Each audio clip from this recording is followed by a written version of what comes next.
Hey guys, welcome to PM Pathshala. Guys, आज हम लेकर आए हैं विजन आईएएस द्वारा इकोनॉमिक सर्वे फरवरी 2025 में आया।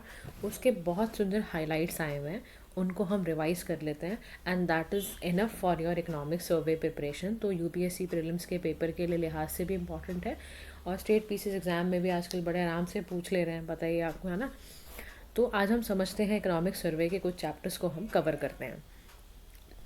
देखो, इसमें सबसे पहले ना प्रीफेस दिया हुआ है कि बेसिकली ना इंट्रोड्यूस किया हुआ है कि क्या इकोनॉमिक सर्वे 2024-25 का अंदर दिया हुआ है। इसमें ना एक रोड मैप बता रखा है, बेसिकली रिफॉर्म्स का, ग्रोथ का, यूनियन बजट के बारे में, स्टेजेस के बारे में। अब आप समझते ही हो कि इकोनॉमिक सर्वे जो है ना वो एक एनुअल रिपोर्ट है, हर साल आती है, गवर्नमेंट उसको प्रेजेंट करती है यूनियन बजट्स आने से पहले, ये असेस करने के लिए कि किस तरह का इंडिया का इकोनॉमिक कंडीशन कैसा रहेगा। ठीक है, इसको प्रिपेयर मिनिस्ट्री ऑफ फिनेंस द्वारा किया जाता है अंडर चीफ इकोनॉमिक एडवाइज़र, जिन्होंने, इनका नाम है वी अनंत नागेश्वरम, इन्होंने ही इसको ऑथर किया है। ठीक है, एंड इनका ना बहुत ज़्यादा इस बार फोकस है कि डी रेगुलेशन अगर हम करते हैं अपने की ड्राइवर फॉर डोमेस्टिक ग्रोथ और इकोनॉमिक रिजिलियंस के लिए तो बहुत काम आएगा। सर्वे जो होता है ना वो पूरी इकोनॉमिक परफॉर्मेंस को देखता है, हाइलाइट्स को देखता है, सारे सेक्टोरल डेवलपमेंट को देखता है, डिफरेंट डिफरेंट सेक्टर्स के चैलेंजेस क्या हैं, वहाँ पे इकोनॉमिक आउटलुक कमिंग ईयर्स में कैसा रहेगा, वो सब बताता है।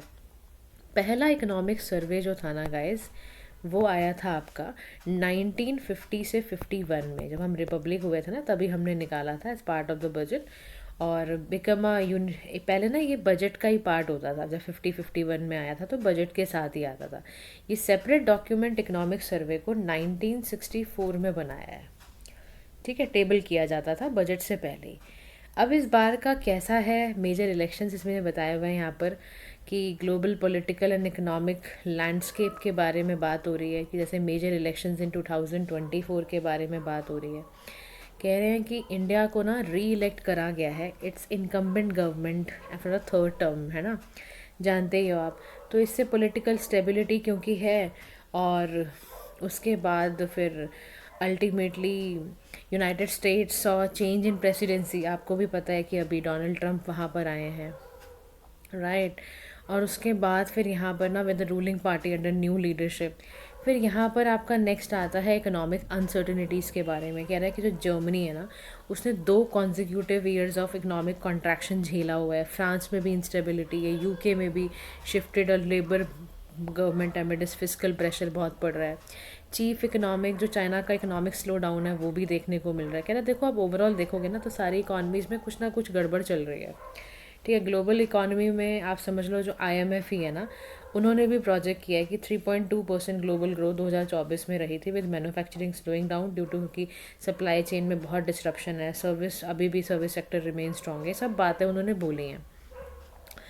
इंडिया के लिए चैलेंज अपॉर्चुनिटी ये है कि ग्लोबल स्लोडाउन का डेफिनेटली असर पड़ेगा, ग्लोबल रिट्रीट होगा फ्रॉम ग्लोबलाइजेशन अफेक्ट इंडिया का एक्सपोर्ट ड्राइवन सेक्टर्स को असर डालेगा। डोमेस्टिक ग्रोथ लीवर्स हैं लाइक इन्वेस्टमेंट है, डी रेगुलेशंस हैं, इससे बहुत प्रॉब्लम हो सकती है। डेमोग्राफिक एडवांटेज एंड रिस्पॉन्सिबिलिटी की बात करूँ तो इंडिया का यूथफुल पॉपुलेशन जो है वो बहुत बड़ा पोटेंशियल है। जैसे यूरोप वगैरह की प्रॉब्लम क्या है कि वहाँ पे ना इकोनॉमिक स्लो डाउन इसलिए भी हो रही है क्योंकि वहाँ पे ना बहुत पॉपुलेशन बूढ़ी होती जा रही है। तो वहाँ पे जॉब क्रिएशन, स्किल डेवलपमेंट कैसे क्या करेंगे। इंडिया के पास ये बहुत बड़ा ज़बरदस्त डेमोग्राफिक एडवांटेज है। और हमारे ना क्रिटिकल सेक्टर्स में जो डिपेंडेंसी है इंडिया के साथ, पता है दिक्कत कहाँ आती है, जब भी हम कहते हैं कि हम सोलर चेन वगैरह, सोलर एनर्जी पे काम करेंगे, लेकिन हमारी सप्लाई चेन चाइना पे डिपेंडेंट है। अगेन हम ना बहुत ज़्यादा क्रिटिकली इम्पोर्ट करते हैं चीज़ों को, तो वो हमारे को बहुत स्ट्रेस आउट करता है। फिर कह रहा है कि स्ट्रैटेजिक इकोनॉमिक फोकस एरियाज हमारा क्या क्या होना चाहिए। तो कह रहा है पहला होना चाहिए investment and supply chain resilience, यानी हमें दोनों की दोनों डोमेस्टिक एंड फॉरेन इन्वेस्टमेंट बहुत क्रूशल है, क्योंकि ताकि हमारा कॉम्पिटिटिव और इनोवेशन बढ़ पाए। क्लाइमेट चेंज और एनर्जी ट्रांजिशन की बात कर रहा है, तो एनर्जी सिक्योरिटी है, अफोर्डेबिलिटी है, उसको प्रायोरिटाइज करने की ज़रूरत है।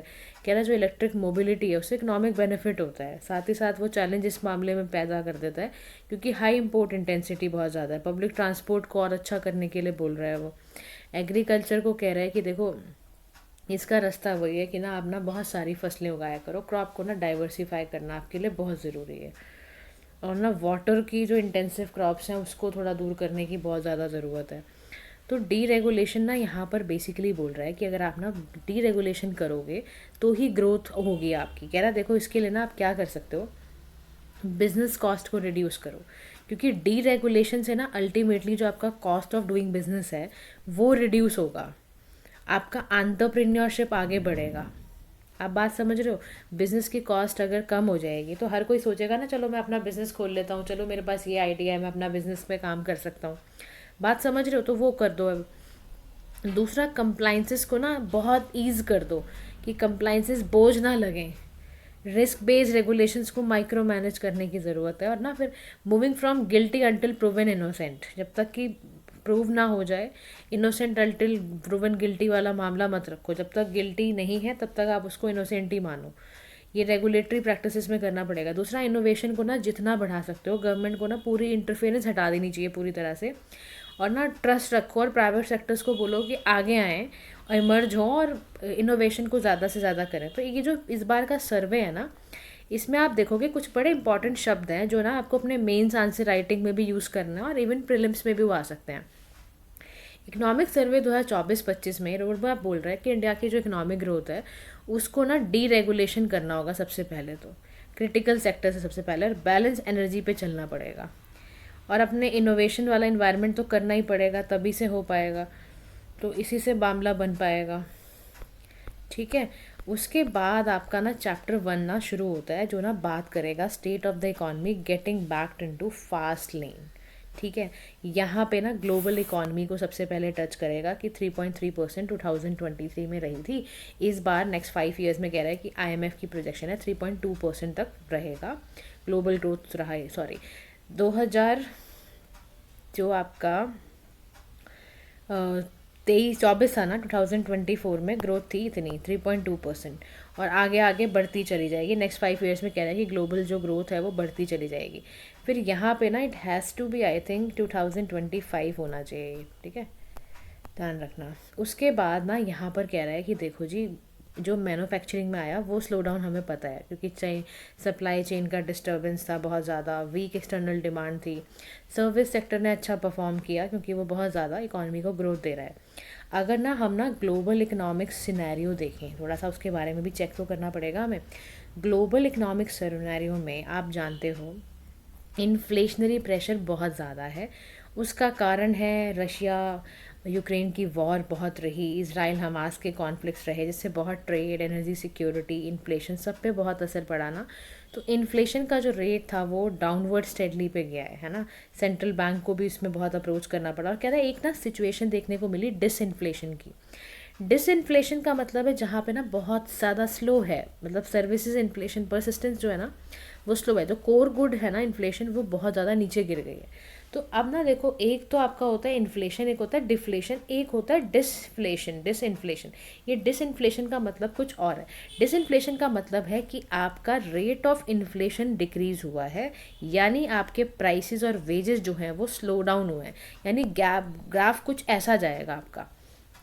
बात समझ रहे हो? ग्राफ कुछ ऐसा जाएगा। सपोज करो आप यहाँ I am just making a diagram. मान लो ये एक डायग्राम है, ठीक है। यहाँ पर आपका जो ये टारगेट है, लाइक अगर आप इसको ध्यान से देखते हो तो इसमें यहाँ पर मान लो ये आपका ट्रेंड चल रहा है और यहाँ पर आपका ये वाला मामला जो है वो क्या है, इसमें ना आपका लेवल जो बेसिकली होगा ना ग्राफ का, वो इस तरह से जाएगा। कुछ डिसइन्फ्लेशन का जो ग्राफ होता है ऐसे करके कुछ ऐसा जाएगा, यानी कि इन्फ्लेशन पहले था, उसके बाद आपका डिसफ्लेशन शुरू हुआ है, वो होता ही चला जा रहा है। ठीक है, इन्फ्लेशन का लेवल यहाँ पर दिखा रखा है और यहाँ पर जो ट्रेंड्स हैं वो यहाँ दिखा रहा है। तो कह रहा है कि अल्टीमेटली क्या होता है बेसिकली, अगर आप ध्यान से समझोगे तो ध्यान समझने का कारण यही होगा कि सबसे बड़ी मुसीबत यही हो जाती है कि ना आपके लेवल ऑफ इकॉनमी के अंदर बहुत ज़्यादा इन्फ्लेशन है नहीं, बहुत डिक्रीज़ हो गया है। Prices and wages continue to increase, ठीक है, बट बहुत ही स्लो रेट में हो रहे हैं। यानी पॉजिटिव ऑल्टरनेटिव डिसइन्फ्लेशन का होता है डिफ्लेशन हो जाए, नेगेटिव इन्फ्लेशन रेट, यानी कि क्योंकि डिसइन्फ्लेशन से क्या होता है, आपका जो रियल इंटरेस्ट रेट होगा वो भी राइज करेगा। समझ रहे हो? जैसे मान लो अगर इन्फ्लेशन स्लो डाउन टू 82.6% हो गया है तो वो डिसइन्फ्लेशन दिखाता है। क्या दिखाता है? डिसइन्फ्लेशन, यानी general price level of goods and services में स्लो डाउन हुआ है। ठीक है, यानी जो नेशन का, आप समझ रहे हो, रिफ्लेशन का ये बेसिकली मतलब टेम्परेरी स्लो डाउन हुआ है प्राइस के इन्फ्लेशन के पेस में। ठीक है, तो क्या ये अच्छा होता है बुरा होता है? देखो, disinflation if it comes to increasing in productivity and technology तो गुड थिंग है, अगर ऐसे आपको किसी है ना तो आपको कम करना है इन्फ्लेशन को, इसलिए ठीक है, लेकिन अदरवाइज़ आपके लिए डिसफ्लेशन बहुत अच्छी नहीं होती है, डिपेंड करता है इंटेंशनल कैसा है। तो डिसइन्फ्लेशन जो है अगर आप देखेंगे तो दोनों को बातों को आपको समझ लेना है। डिसइन्फ्लेशन का सीधा सा मतलब होता है कि आपकी इकॉनमी में प्राइस लेवल बहुत ही ज़्यादा स्लो रेट पे बढ़ रहे हैं, ठीक है। जैसे देखो इंडिया का जो इन्फ्लेशन प्रोसेस होता है वो ग्रेजुअल है, प्रोलॉन्ग्ड है, लेकिन इस बार देखने को मिल रहा है, जब आपको सोचो ना, जब आपको यही कह रहा है कि परसिस्टेंट इस बार सर्विसेज में इन्फ्लेशन में भी बहुत स्लो हुआ है, कोर गुड्स के जो इन्फ्लेशन थे उसमें भी कम हुआ है, इसका कारण क्या होता है? इकॉनमी में ना स्लो ग्रोथ होना, या टाइट मॉनेटरी पॉलिसी होने की वजह से ऐसा हुआ है, या आप समझ लो स्ट्रॉन्गर एक्सचेंज रेट होने की वजह से ऐसा हुआ है। तो ये सारे ही सारे कारण बन जाते हैं डिसइन्फ्लेशन को करने के लिए, राइट। उसके बाद अगर आप ध्यान से देखते हो ना तो आपको दिखेगा ग्लोबल अनसर्टेनिटी भी बहुत ज़्यादा है, मतलब है एक्चुअल में बहुत ज़्यादा है।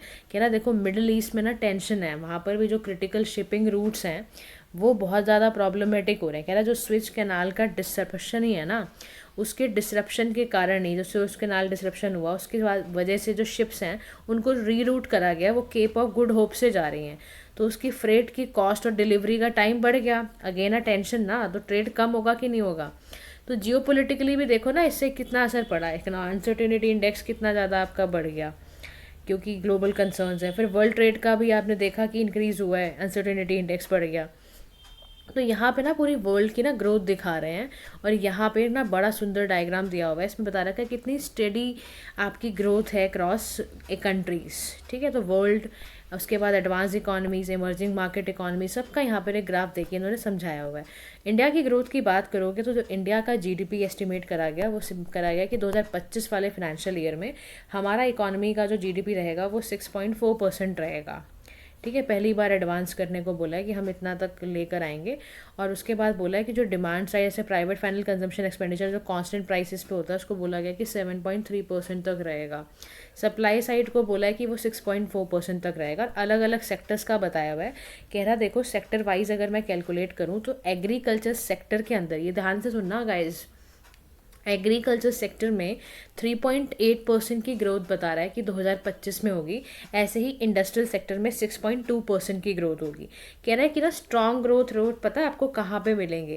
कह रहा है स्ट्रॉन्ग ग्रोथ रेट आपको मिलेंगे आपके कंस्ट्रक्शन एक्टिविटी में, electricity, gas, water supply and all में मिलेंगे। सर्विसेज सेक्टर के अंदर आपको प्रोफेशनल सर्विसेज, पब्लिक एडमिनिस्ट्रेशन वगैरह में, क्योंकि यहाँ पे 7.2% का दिखा रहा है कि ग्रोथ इतना ज़्यादा होगा। तो यानी कि याद रखना सर्विस सेक्टर जो है वो सबसे ज़्यादा वाला ग्रोइंग सेक्टर है। क्या है?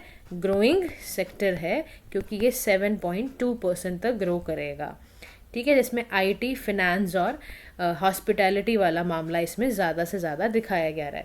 उसके बाद ये कह रहा है कि ना अगर हम थोड़ा सा और आगे चलते हैं तो despite various challenges India continues to register faster growth in manufacturing, purchasing, managers index. तो पीएमआई सर्विसेज जो है वो एक्सपेंशनरी जोन में चली गई हैं।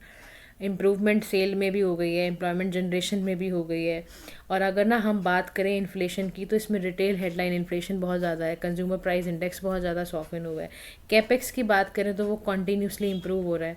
एक्सटर्नल सेक्टर की बात करें अगर तो ओवरऑल जो ग्रोथ है वो 6% की बोली जा रही है कि एक्सटर्नल सेक्टर्स में ऐसा देखने को मिलेगा कि 7th लार्जेस्ट शेयर होगा। और यहाँ पर बोला जा रहा है कि ये 6% की ग्रोथ में जाएगा first 9 months of financial year 25। Services sector जो है वो कह रहे हैं कि 11.6 सेक्टर तक बढ़ेगा, 6% तक बढ़ेगा। तो कहने का मतलब ये है कि सर्वे ने रियल जीडीपी को एक्सपेक्ट बताया कि 6.3 से लेकर 6.8% तक रियल जीडीपी बढ़ेगी। अब सवाल ये है दोस्तों, रियल जीडीपी किसको कहते हैं? क्योंकि ना अगर हम ये कर रहे हैं इकोनॉमिक सर्वे तो आपको टर्म्स भी बड़े अच्छे से पता होनी चाहिए कि what do you mean by real GDP, how does it show.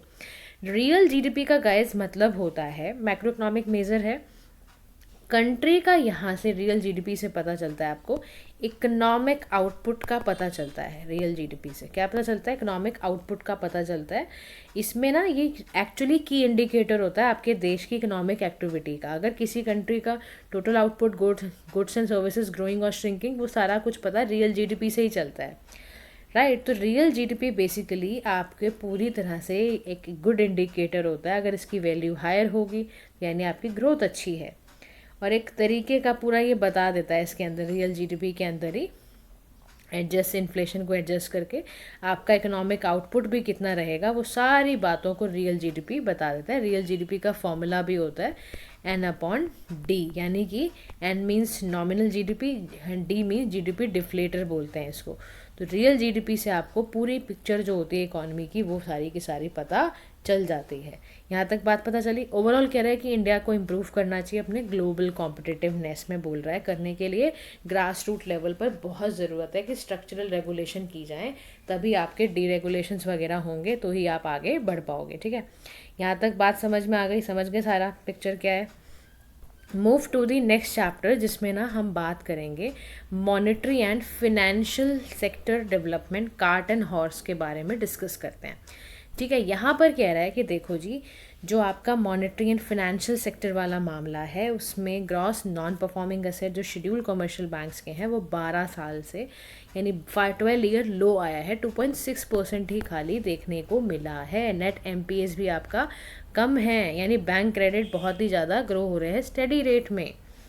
Deposit growth जो है उसकी तरफ अगर हम देखें तो कंसिस्टेंट इम्प्रूवमेंट की बात ये कह रहा है कि बहुत ज़्यादा होने की ज़रूरत है, क्योंकि जो ग्रोथ लेवल है वो कुछ अच्छा नहीं है। तो यहाँ पर वो यही बताने की कोशिश कर रहा है कि देखो जी, आपका जो एक तो आपका नॉन परफॉर्मिंग एसेट ड्रॉप तो हुए हैं 2.6%, लेकिन आपका नेट एनपीए जो है अभी वो 0.6% है। रिटर्न ऑन असेट अगर बात करें ना, तो रिटर्न ऑन असेट जो है वो 1.4% बढ़ा है। रिटर्न ऑन असेट की अगर बात करते हैं, देखो यहाँ पर शेड्यूल कमर्शियल बैंक का पीक दिखाया है, फिर यहाँ पर capital to rated asset ratio बताया है। ठीक है, तो यहाँ पे इसने कई सारी बातें रख दी हैं कि इस तरह से रहेगा। फाइनेंशियल इंक्लूजन भी कहा है कि काफ़ी इम्प्रूव हुआ है, मार्च 2024 तक का डेटा दिया है इसने। डेवलपमेंट 11.1 लाख करोड़ जैसे मोबिलाइज़ किए हैं इन्होंने, है ना। ऐसे ही बीएससी के लिए इन्होंने स्टॉक्स के लिए करा हुआ है। डेवलपमेंट इंश्योरेंस सेक्टर में बहुत ज़्यादा हुई है, लाइक 7.7% तक। फिर ये डिक्लाइन इन इंश्योरेंस पेनिट्रेशन भी बहुत ज़्यादा हुआ है। फिर डेवलपमेंट अगर पेंशन सेक्टर की देखें तो वो अपना अलग ही मामला है, लाइक 783.4 लाख का हुआ है यहाँ पर। इवन कह रहा है जो ग्लोबल पेंशन एक इंडेक्स है according to Mercer CFA institution, कह रहा है कि जो इंडिया का ओवरऑल इंडेक्स वैल्यू है वो मॉडरेटेड हुआ है। तो 45 पॉइंट से बहुत ही मॉडरेट, लाइक आप ठीक हुए हो, राइट, समझ रहे हो। उसके बाद ये कह रहा है कि अगर आप देश की ना देखो, सबसे बड़ी बात है कि ना रिजर्व बैंक ऑफ इंडिया के बारे में इन्होंने यहाँ पे लिखा है क्या, आरबीआई के लिए ना एक बड़ी इंपॉर्टेंट बात है। आरबीआई जो है ना वो मेंटेन कर रहा है अपना सीआरआर रेशो। ठीक है, आरबीआई का जो सीआरआर रेशो है ना बेसिकली वो आप ध्यान रखना 6.5% है, और सीआरआर हमारा 4% है। ठीक है जी, और हमने 1.16 लाख करोड़ हमने इंजेक्ट किया है सिस्टम में। मल्टीप्लायर जो हमारा मनी मल्टीप्लायर है 5.7 है। ये सारी ना फिगर्स पता होनी चाहिए। कैपिटल मार्केट की अगर मैं बात करूँ ना, तो कैपिटल मार्केट जो है इसके अंदर मैं आपको बता दूँ, कैपिटल मार्केट 11.1 लाख करोड़ वाला जो मैंने आपको बताया था 5% इंक्रीज़ हुआ है आईपीओ में भी। ठीक है, इसके अलावा ये सारी बातें मुझे आपको बतानी थी कि सारी ना इम्पॉर्टेंट है बातें, क्योंकि ठीक है। इसके अलावा आपको देखना है कि अगर ना साइबर सिक्योरिटी की बात करें तो इंडिया के लिए बोला जा रहा है कि 1/5 of all reported cyber incident जो हो रहे हैं इन्वॉल्व वो फिनेंशियल इंस्टीट्यूशंस में ही हो रहे हैं, तो बहुत ज़्यादा ज़रूरत है। इवन आईएमएफ की ग्लोबल फाइनेंशियल स्टेबिलिटी रिपोर्ट आती है, उसमें भी बोला गया है कि साइबर अटैक से तो बहुत सारा फाइनेंशियल लॉस हो सकता है। फिर एफिकेसी बोली गई इंसॉल्वेंसी लॉ में, तो under the insolvency and bankruptcy code 3.6 lakh crore इन्होंने रियलाइज़ करना है। तो चैलेंज बेसिकली पता है क्या है, dominance of financial market in shaping policy, macro economic outcomes. इसी फिनोमिना को हम फिनेंशियलाइजेशन कहते हैं। तो इंडिया को बेसिकली चाहिए क्या कि इंडिया ना एक बैलेंस मेंटेन करे फिनेंशियल सेक्टर में की ग्रोथ में और फिनेंशियलाइजेशन के अंदर। तो इंडिया ना मॉनेटरी पॉलिसी को सबसे पहले तो स्टेबल करे, अपनी इन्फ्लेशन को कंट्रोल करो इकोनॉमिक ग्रोथ के साथ, बैंक के रिफॉर्म्स पे ज़्यादा से ज़्यादा फोकस करो। जो नॉन बैंकिंग जो आपके फिनेंशियल इंस्टीट्यूशंस होते हैं उनको ध्यान से दो। फिनेंशियल एक्सपेंशन डिजिटली करने की बहुत ज़्यादा ज़रूरत यहाँ पर बताया जा रहा है। तो यूपीएससी के लिहाज से जीएस 3 का पेपर ही प्रिपेयर कर रहे हो आप बैठ के। अच्छा, इसके बाद ना गाइस क्या आ रहा है, आपका एक्सटर्नल सेक्टर शुरू हो रहा है जो चैप्टर 3 में था, गेटिंग एफडीआई राइट। ठीक है, यानी कि ना इंडिया एक्सटर्नल सेक्टर में रिमेन रिजिलियंट तो है ही, आपको पता है।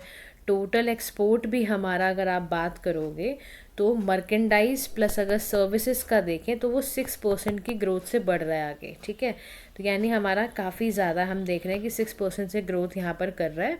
और साथ ही साथ ना देखो जितने भी, जैसे देखो ग्लोबल ट्रेड डायनेमिक्स में देखोगे तो वहाँ पे सी पे डिस्ट्रप्शन है, रेड सी में, हॉर्मुज ट्रेड में भी कैप कॉन्फ्लिक्ट है, ये सारी चीज़ें बता रहा है कि पनामा कैनाल्स में क्लाइमेट चेंज बहुत ज़्यादा हो रहा है, पॉलिटिकल इंसर्टिनिटी ऑन ऑल। तो ग्लोबल जो ट्रेड परफॉर्मेंस 2024 में बोल रहा है कि ना देखो जी, WTO ने बताया कि 3.5% तो मर्केंटाइज एक्सपोर्ट और इम्पोर्ट दोनों बढ़े हैं, ठीक है। ग्लोबल सर्विसेज का एक्सपोर्ट इम्पोर्ट भी 7.9% हुआ है, ठीक है, बढ़ा है। यानी कि इम्पोर्ट बढ़ गया, स्ट्रॉन्ग डोमेस्टिक डिमांड है, इसका मतलब यही होता है ना, इम्पोर्ट बढ़ने का मतलब क्या है कि कंट्री में काफ़ी डिमांड है। तो यहाँ पर ये कह रहा है कि ग्लोबल ट्रेड चैलेंजेस तो जैसा मैंने आपको बताया ही, रेड सी में प्रॉब्लम चल रही है, पनामा कैनाल में बहुत ड्रॉट पड़ गया है जिससे कॉस्ट बहुत पड़ रही है, लॉन्गर डिलीवरी टाइम्स हैं। तो जो शिफ्ट है वो क्या बोल रहा है कि ऐसा कुछ शिफ्ट हमें लाने की ज़रूरत है जिसमें ना कि आपका friend shoring and near shoring को ऑब्जर्व किया जाए, कंट्रीज प्रायोरिटाइज करें अपने ट्रेड जियो पॉलिटिकल अलाइंसेस में ही। तो यहाँ पर ये कह रहा है जैसे कि ना देखो, इंक्रीज आपका एम्फोसिस होना चाहिए free trade and enhance collaboration बढ़ाने की ज़रूरत है। नॉन टैरिफ मेजर्स के लिए कह रहा है कि ना आप ग्लोबल ट्रेड अलर्ट दो, 26,000 न्यू रिस्ट्रिक्शन रिलेटेड ट्रेड उसको इम्पोज करा हुआ है आपने। Sectors most affected by your non tariff, उसमें एग्रीकल्चर मैन्युफैक्चरिंग बहुत ज़्यादा इससे इफेक्टिव है। अब कह रहा है कि फॉरेन पोर्टफोलियो इन्वेस्टमेंट तो फ्लक्चुएटेड होगी क्योंकि बहुत सारी अनसर्टिनिटी है, फिर फॉरेन एक्सचेंज भी उसके अंदर वो आ रहा है, एक्सटर्नल शॉक्स बहुत सारे लग रहे हैं। लेकिन कह रहे हैं भारत का जो ओवरऑल एक्सपोर्ट है वो 6% से ग्रोथ किया है first 9 month of financial year 2025 अगर बात करते हैं। सर्विस सेक्टर हमारा 11.6% हुआ है। टोटल इम्पोर्ट हमारा $, 682.2 बिलियन है, जो 69 समझ लो। इंडिया का टोटल एक्सपोर्ट जो मार्केट है टेलीकम्युनिकेशन की, कंप्यूटर की, वो भी 10.2% है। यहाँ कह रहा है कि जो भारत ऐसा कि लार्जेस्ट एक्सपोर्टर है, ऐसा UNCTAD ने भी बताया। इनिशिएटिव भारत ने ऐसे कौन से लिए जिससे उनका एक्सपोर्ट इतना अच्छा हो जाए, इन्हांस हो जाए। उसके लिए भारत ने डेवलपमेंट किए हैं लॉजिस्टिक्स हब। सेकंड, उन्होंने इंफ्रास्ट्रक्चर पे इन्वेस्ट करना शुरू करा है। तीसरा, उन्होंने क्या करा है, अपने डिजिटल सिस्टम बनाने शुरू करे हैं जिसमें कि बैंक रियलाइजेशन सर्टिफिकेट दिए जा रहे हैं। लॉन्च किया गया है टू ट्रेड कनेक्ट प्लेटफॉर्म से DGFT करके मोबाइल ट्रेड फैसिलिटेशन भी दिया गया है। तो इंडिया की कोशिश यही है कि ना रेजिलियंस होता चला जाए, बहुत ज़रूरी है। तो RBI ने अपने रिवाइज भी किए फाइनेंशियल ईयर का 2025 का इन्फ्लेशन को रिवाइज करा, 4.5 टू 4.8% कह रहा कि एक्सपेक्ट 4.2 तक हम फाइनेंशियल 2026 तक हम इतना करते हैं। IMF ने 4.4 तक का हमें दे रखा है कि इतना राइज करेगा। तो इंडिया चाहे ना, देखो FDI में भी इंडिया बहुत काम कर रहा है। इंडिया ने क्या बोला, देखो हमने FDI भी इंक्रीज़ करा है ना, 17.9% तक हमने इंक्रीज़ करा है। फॉरेन एक्सचेंज रिजर्व्स की बात करें तो इंडिया के पास गोल्ड, FCA, स्पेशल ड्राइंग राइट्स, इस तरह से सारे पड़े हुए हैं। एक्सटर्नल डेट की बात करें तो इंडिया में एक्सटर्नल डेट पास ईयर से काफ़ी फ्यू ईयर से काफ़ी स्टेबल हुआ है। तो ग्लोबल ट्रेड डायनेमिक्स की तरह देखा जाए तो हम बहुत ही कॉम्पिटिटिव और अपनी पार्टिसिपेशन अच्छे से बढ़ा रहे हैं, ठीक है। तो ये है इंडिया के सेक्टर्स के बारे में कि IMF ने बहुत अच्छा प्रूव करा है कि इंडिया $5 ट्रिलियन इकॉनमी बन जाएगी बाय फाइनेंशियल ईयर 2028 तक बन जाएंगे हम। क्या बन जाएंगे? 5 ट्रिलियन इकॉनमी। तो ये ना IMF ने प्रेडिक्ट करके दिया है भारत के लिए कि हम बन जाएंगे और हमारा विकसित भारत का सपना भी ज़रूर पूरा होगा। 8% की ग्रोथ हम एनुअली नेक्स्ट 2 डिकेड्स में ज़रूर ले लेंगे, ऐसा IMF ने प्रेडिक्ट करा है हमारे लिए। तो देखते हैं ये हम कितना इस पर खड़े उतरते हैं, ठीक है। Next chapter is related to prices and inflation की बात कर रहा है यहाँ पर कि प्राइसेस एंड इन्फ्लेशन को थोड़ा सा देख लेते हैं। तो इसी में अंडरस्टैंडिंग द डायनामिक्स, देखो ग्लोबल इन्फ्लेशन तो डिक्लाइन हुई है 5.7%, और अगर आप 2022 से कंपेयर करो, IMF ने बता दिया है। कोर इन्फ्लेशन जो है वो भी लोवेस्ट इन अ डिकेड रही है। तो लाइक ऑब्वियसली सप्लाई चेन में डिसरप्शन है, मॉनेटरी बहुत टाइटनिंग है। रिटेल इन्फ्लेशन में अगर आप इंडिया की देखो तो वो भी रिड्यूस हुई है। फूड इन्फ्लेशन बहुत बढ़ गया है, याद रखना फूड इन्फ्लेशन बढ़ गया है। आप सोचो ना, वेजिटेबल ही ले लो आप, ठीक है, आनियन का प्राइस, टोमेटो का प्राइस, पल्सेस का प्राइस बहुत ज़्यादा बढ़ा है कि नहीं बढ़ा है। अगर आप सब्जी लेने गए हो तो आपको इनके प्राइस के बारे में ज़रूर पता होगा। तो फूड इन्फ्लेशन में तो कह रहा है कि देखो एक्सट्रीम वेदर कंडीशंस थी, साइक्लोन थे, इंडिया का फूड इन्फ्लेशन रेट क्यों बढ़ा, क्योंकि यही कारण था, साइक्लोन थे, हैवी रेन थी, ड्रॉट था, इम्पैक्ट पड़ा, consumer price food price index बढ़ गया था, फिर सीरियल स्टॉक लिमिट, पल्सेस वगैरह, वेजिटेबल वापस स्टॉक्स वगैरह बहुत ज़्यादा हमारे साथ रहे। तो ये सब प्रॉब्लम रही, लेकिन आरबीआई ने सब ने बोला है और आईएमएफ ने भी बोला है कि जो हमारा सीपीआई रहेगा कोर है ना, तो वो भी ग्रेजुअली टारगेट किया जा रहा है उसको भी। और आरबीआई ने साफ बोला, मैंने जैसा आपको पहले ही चैप्टर की शुरुआत में बता दिया कि 4.4% का इन्फ्लेशन रेट हमारा रहेगा और 4.5 4.1 तक हम जाएंगे। हेडलाइन इन्फ्लेशन में बोला हमारा कि 4.2% तक रहेगा हमारा। अब ना देखो, क्वेश्चन आ जाए कि हेडलाइन इन्फ्लेशन क्या होती है तो क्या लिख कर आओगे। हेडलाइन इन्फ्लेशन के लिए बताना कि टोटल इन्फ्लेशन कितनी होती है, मेजरमेंट करना पूरी इकॉनमी में, से फूड एंड एनर्जी प्राइसेस को चेक करना कितने वॉलेटाइल हैं, समझ रहे हो मेरी बात को। तो ये चेक करना होता है, टोटल इन्फ्लेशन को चेक करना होता है। इसमें ना हेडलाइन इन्फ्लेशन में ना हम ये भी देखते हैं कि प्राइस फूड के कितने हैं और फ्यूल के कितने हैं और अदर कमोडिटीज़ के प्राइस कितने बढ़े हैं, उसको हम ना हेडलाइन इन्फ्लेशन से कैलकुलेट करते हैं। तो बोला कि ना ways to restore long term price stability के लिए ना हमें क्लाइमेट रिजिलियंट वाली क्रॉप्स लानी पड़ेंगी और ना हमें हाई यील्ड वेराइटी वाले सीड भी चाहिए होंगे। हमारा डेटा कलेक्शन वगैरह हमें अच्छा करने की ज़रूरत है। तो इंडिया का ना इन्फ्लेशन स्टेबल है, faces risk from price food prices से हम थोड़ा परेशान हैं, लेकिन उससे हमें कह रहा है कि अगर हमारा स्ट्रॉन्ग मॉनेटरी पॉलिसी रही, सप्लाई चेन इंटरवेंशंस ख़त्म होंगे तो डेफिनेटली हम एक बहुत अच्छा अचीव करेंगे। तो गाइज ये ना जो लेक्चर है ना, ये कल हम कवर करेंगे क्योंकि चैप्टर ज़्यादा हैं। तो आज के लिए इतना ही। Thank you so much for listening. Do like share and subscribe to PM Pathshala. Have a nice day to all.